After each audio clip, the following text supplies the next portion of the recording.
Hi there, it's Carl Irwin, the Common Magician, and this is a quick look at the reverse concept of something that we looked at previously in one of my talk videos.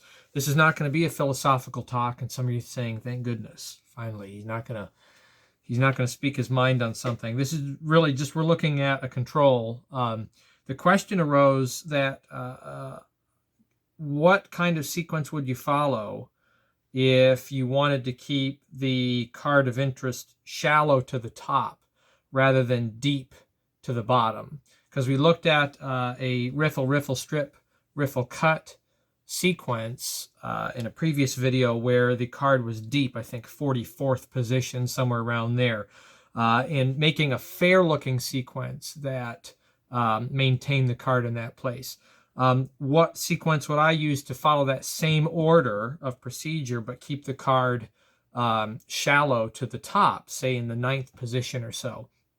Well, I think the best way to figure this out for yourself is to kind of work it in reverse, right? So the last thing you want to have is you want to have, in this case, we've got 1, 2, 3, 4, 5, 6, 7, 8.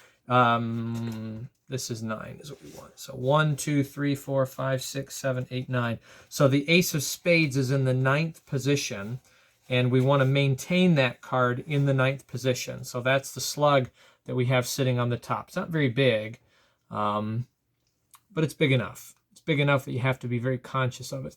So that's it there. And the last thing we want to have happen if we're working in reverse, and these are plastic Copag playing cards. We'll look at some B playing cards here in a minute, some paper ones. See how this would work with paper and what are the options there. The last thing you would want to have is this situation where this is the top stock, and at the very end you're cutting from a break to complete the cut to return it. So we want to arrive in the penultimate step in that situation where you have the stock that you're maintaining held at a break, and then you can fairly cut it to the top again, right? So presuming you don't have any gimmicks in this plastic deck, there's not a double thick card, which we'll come back to that in a minute, or a short or some other kind of a crimp or something that you can get to easily. Assuming you don't have that, let's see if we can get ourselves to a position where the second to last step, we are able to do this. Maintaining a card in a top stock can be done one of two ways. Either you can start at minus cards and you can add them as you go along, or you can shuffle in a blocky sort of way. This is presuming you're not doing false shuffles, right? Honestly, the best way to deal with this is probably to do a false shuffle sequence. I would do a 0 shuffle sequence, which we'll look at here in a little bit, personally. But presuming you don't want to do that, you're doing this for the camera, you're doing this for magicians, you want to make sure that they see cards weaving together and going together. You can either be in a minus card situation and riffle stack single cards on top, or you would shuffle in a blocky sort of way that still looks fair, but you're leaving larger chunks of cards in places that you can cut off and then get back to where you started. So let's deal with the minus card situation first. Let's say that we have -2. So we're actually in 7 right now. The ace is in 7th. 1, 2, 3, 4, 5, 6, 7. We're going to put it in 9. So we're planning ahead to put it in 9. And our sequence is going to do that. I would cut the top to the right, and then I would bury my stack under one card. So I would shuffle, but I would bury my top 7 cards under one card. So I'm shuffling blocky, and then I have this stack at the top. See how much I have here. So I've got a 2-card margin in my block that I've left, and I've held back one card. See if I'm still there. Still there. And I've held back 1 card here on the first. And then this way, what I have is my stock, my slug is right underneath 1 card, and then just a card or 2 margin underneath that. So whenever I do push this together, this looks fair. Okay, so that's step 1. I need to do the same thing again. So again, I'm going to drop, and I'm going to drop a block over here and then hold back 1 so that I can, again, square up underneath a card so you can see that the top card is being buried each time.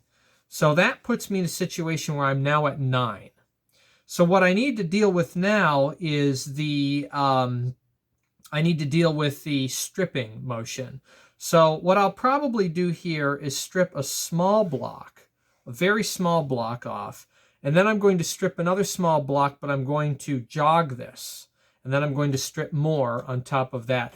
And as you do this, if you're going to deal with jogs in a stripping motion, it's probably better to be sloppy and jog all over the place, leaving your initial jog, but then all of the remaining packets are not square on the deck. So now I can reach down and I can pick up at my jog and I can square, but holding my brake now underneath this, right? So now what I'm going to do is I'm going to take a block from the top, holding my brake over here. So here's my slug on the bottom that has that card. I'm going to try to get this into a position now where it will be central, and then I can cut off to it. So what I'll do is I'll drop a bed on this side. I'll drop my block over here, okay? And then I'm going to shuffle fairly on top of that. Now what I'm holding, though, is this block on this side. I need to make sure that as I square everything, I lift up on the part that I dropped on top of this block. This makes sense. It's something you'll have to practice. You have to really kind of practice the coordination here. So again, I've held this is where I'm at. I've got my block down here. I take off a chunk from the top, about half, and then I'm going to drop a bed on this side, drop my block on this side, drop then fairly and shuffle on this side, and I'm going to pick up above my slug, right? So I'm holding now my brake as I square together. I've held a brake underneath the chunk that was over top of my slug, plus another bed that was laid underneath that. And that gets me to that place. Is this complex? It is complex, but if you practice it, you should be able to get it. And that gets you a sequence. 1, 2, 3, 4, 5, 6, 7, 8, and then position 9 is your ace of spades. That's a complex way to look at it. You could do something like that. Honestly, what I would do is I would have it in the top position, and then I would do my zero shuffle sequences for just kind of regular folks.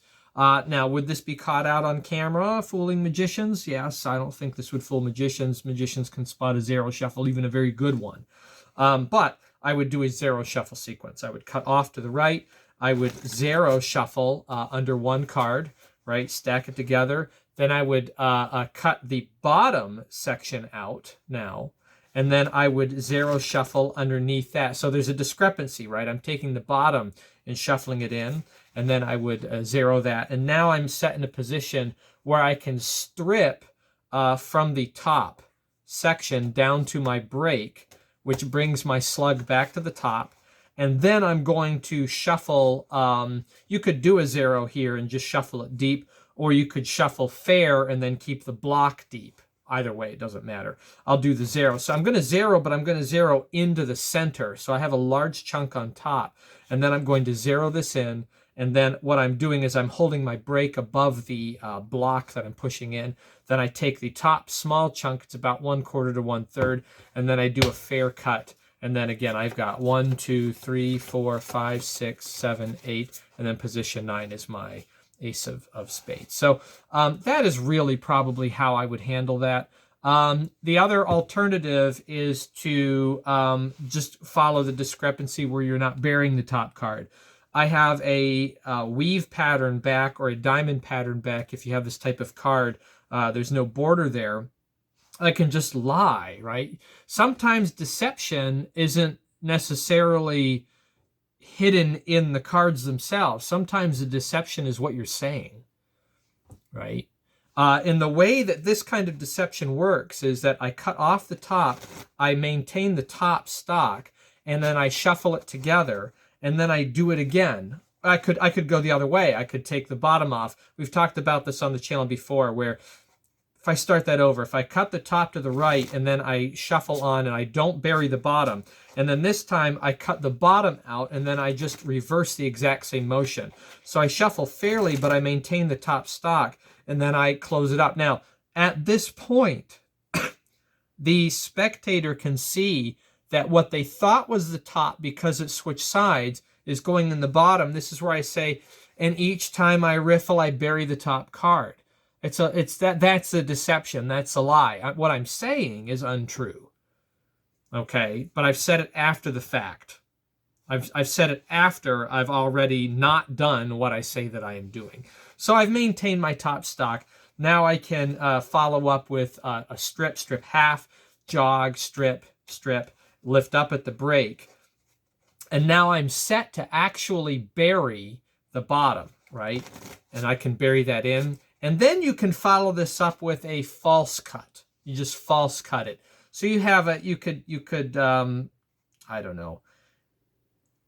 You could do this one where you take the bottom out. Some people put a little bit of a flare on this. So what you're emulating is this, right? This, and then the top goes on it. But what I'm going to do is I'm actually going to take the bottom out, right? And you drop the bottom. You're taking the top off to the right, and you're dropping. What I do is I lift on the bottom and then drop it, and then drop the top back on. So up to speed, it looks like that. And you can just call it a cut. Another one, it's a little bit more flashy and kind of suspicious looking, is to take the top off, bring it around the bottom, and then put it back on top, right? So it looks like that. Or after the last one, say wouldn't be fair without a cut, and then you can just do a swing cut off and do that, right? We could make a shuffle sequence where we're just retaining the top stock and get to that penultimate situation and do a fair one from the break. What would that look like? So I've got my top stock. I'm going to take it off to the right. I'm going to retain it on the top. And then I'm going to cut out the bottom, and I'm going to shuffle the bottom into the bottom, retaining my stock on the right. Now what I need to do is I need to get into a position where from here, my strip will end up with me being able to bury this top card, but then cut it back out again, right? So to make this probably as simple as possible, I might want to false strip, or I could strip very, very deep, right? Let me do a strip here where I take the top half off, and then I jog. Then I bring this stuff back, and what I'm going to do is I'm going to bury this bottom section into the top. So again, I'm taking the top off the top on the left, the bottom off. This is my stack, and I'm going to shuffle very blocky-like underneath a large chunk here, and I'm going to hold the break as I square. And now I'm left in a position where I can still cut about a quarter of the deck and then put it on top. Really, the possibilities are endless. You have a lot of possibilities. You just have to decide where you want to put your discrepancy and where you're going to put your lie, right? So that's with a regular deck of cards, plastic or paper, not using any kind of gaff. If I have a gaff, if I have a double thick card or a short on top, a key that I can always get back to, this makes things a lot easier. So let's try to work this out with a key card. I can take the top off, and I can truly bury it in underneath a block, right? So I have my stack in there, and it's underneath. See where I left off? It's underneath right here. I actually cut it really close, but there it is. It's fairly underneath a block of about maybe 1/5, right? And I can close that up. Now with my key in place, and you can make this thicker if you want or deeper. Now I can lift up and cut at my break, and I can fairly shuffle this small packet into a large packet and avoid my top stock and close it up. So now I'm left in this position. Now I can truly strip cut because I have a key down here and the block is on the bottom. I can now lift up at the top, leaving a chunk of cards above my key, my stock at the bottom, and I can fairly shuffle this stock with the top stock. So all I have to do is lift up here, snap at my key card, and then shuffle fairly one into the next. This looks very fair because everything is being buried. And now I'm set in a position where from square, I'm lifting at my key, and then I cut it back to the top. And now I've got 1, 2, 3, 4, 5, 6, 7, 8, and then there is 9, my ace of spades, right? So you could do this with paper cards as well and use a key. If you're using paper and you don't have a key card, again, I've got 1, 2, 3, 4, 5, 6, 7, 8. Here's 9, right?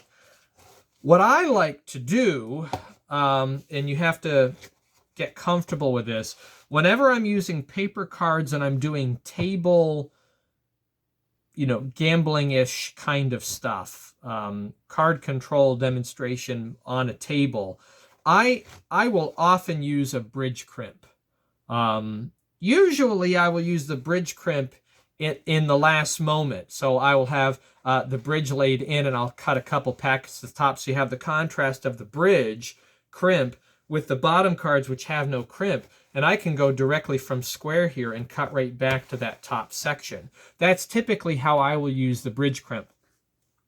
I have found, and watch this be the time I mess it up, I have found that I can often lay in a good bridge crimp and then maintain that even from a shuffle. So let's try this real quick. If I take this off and I shuffle very lightly, so this is bridged over here, this top section is bridged, this is not. Right? The rest of the deck is not, but these cards, as top stock is.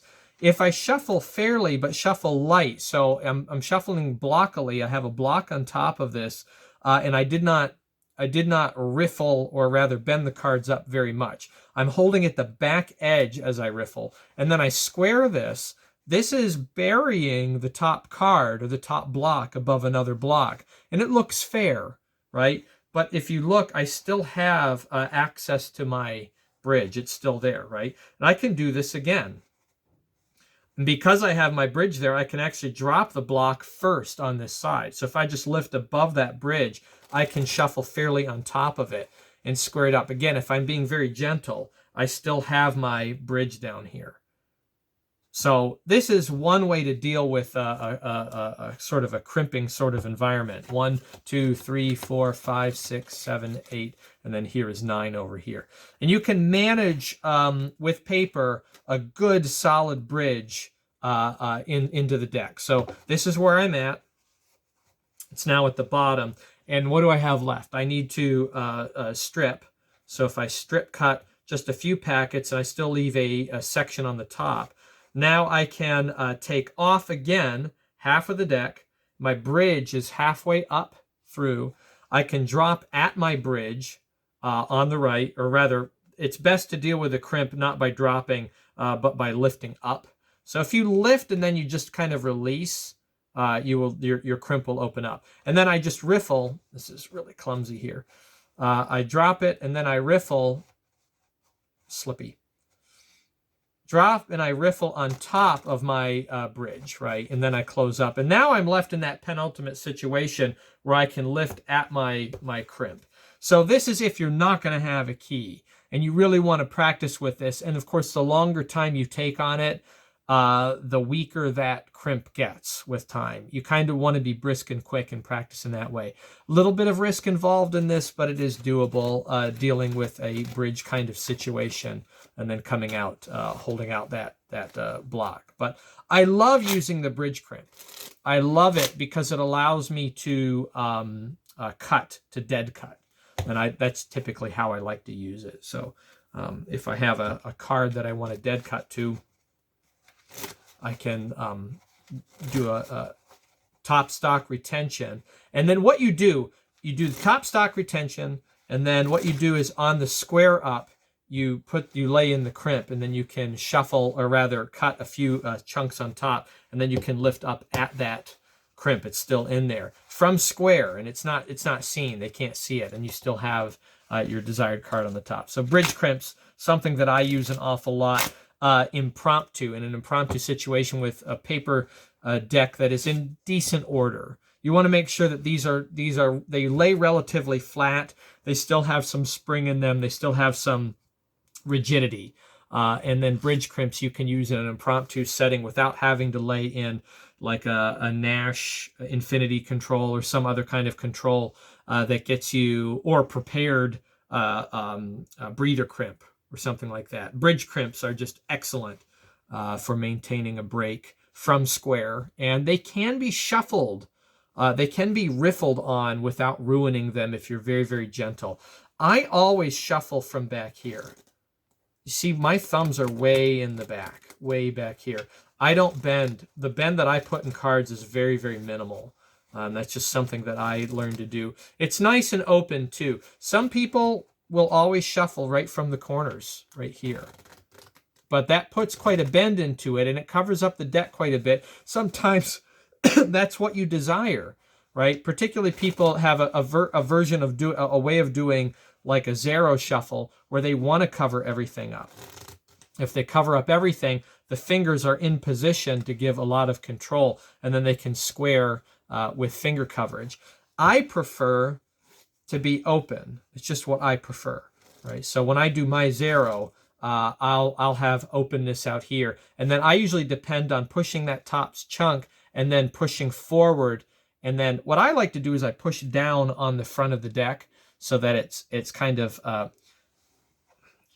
tilting forward, right? It's kind of the seesaw effect, and it does push up on this top card, but I keep my thumb on the back of it. But I push forward on it in the squaring motion, and then I pull it back into place, and you can always catch a break there. So that's how I prefer to do my zero whenever I do it. Open. I like to riffle open. I don't like to bend the cards. I think there's something about this. I've seen this before, right? Magicians, even magicians who go to shuffle cards, where they take them and then they do their riffle like this, right? They're really bending the cards up. Often they'll do that in the hands. I find that this kind of a shuffle is really the same kind of problem, right? So if I do this, I'm bending the corners of the cards quite harshly. You can see that. So I prefer to be open and go from the back corner. Just saves your cards a little bit, and it will help to maintain any kind of crimp that you lay into it. So hopefully that's some useful information. That was all shop, no philosophy, not much anyway. So anyway, those are my thoughts on maintaining it just from the common magician perspective. There's all kinds of complex handlings that other people do out there, but I like to keep it simple. Some of that kind of verges on the edge of simplicity. It gets a little bit more complex. But my solution, zero shuffle sequence, that's probably what I would do to maintain a top stock. Apart from using a key card, a double thick card, or a short or something like that. So anyway, good luck with that. Happy magicking.